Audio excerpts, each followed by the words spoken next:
আজকে আমি আলু সিদ্ধ মেখে নেবো। এটা কিন্তু প্রত্যেকেই ভীষণ ভালো জানেন, যেহেতু আমি একটু গরম ভাতের সাথে এরকম আলু সিদ্ধ খেতে ভালোবাসি, সেই কারণে আপনাদের মাঝখানে আজকে শেয়ার করলাম।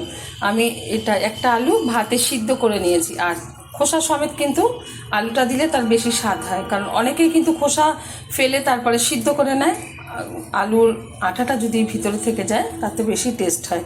নিয়েছি কুচিয়ে কিছুটা পেঁয়াজ, নিয়েছি দুটো কাঁচা লঙ্কা। প্রথমে আমি আলুর খোসাটা ভালোভাবে ছাড়িয়ে নেব। আলুর ভালোভাবে খোসাটা ছাড়িয়ে নিয়েছি। এখন লঙ্কাটা ডলার জন্য দিয়ে দিচ্ছি পরিমাণ মতো লবণ। ভালোভাবে লবণের মধ্যে আমি কাঁচা লঙ্কাটা ডলে নিচ্ছি।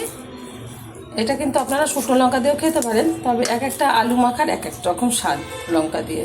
তো কাঁচা লঙ্কা দিয়ে যেহেতু আজকে করছি, এটাও কিন্তু খুবই ভালো লাগবে খেতে। পুরো লঙ্কাটাই আমি ডলে নিলাম। ঝালটা যার যার পছন্দ অনুযায়ী ব্যবহার করবেন। এই লঙ্কাতে কিন্তু ভীষণ ঝাল, সেই কারণে দুটো ব্যবহার করলাম। দিয়ে দিচ্ছি কাঁচা সর্ষের তেল। এবার সবগুলো উপকরণ আমি একসাথে ভালোভাবে মেখে নেব। আর গরম গরম ভাতের সাথে থাকবে একটু ঘি, আরও ভালো লাগবে, জমে যাবে পুরো। এরকম কিন্তু অনেকেই পছন্দ করে থাকে। ভালোভাবে কিন্তু আলুটা আমি মেখে নিলাম। আপনারা কিন্তু অবশ্যই এরকম একটা আলু মাখা ট্রাই করবেন।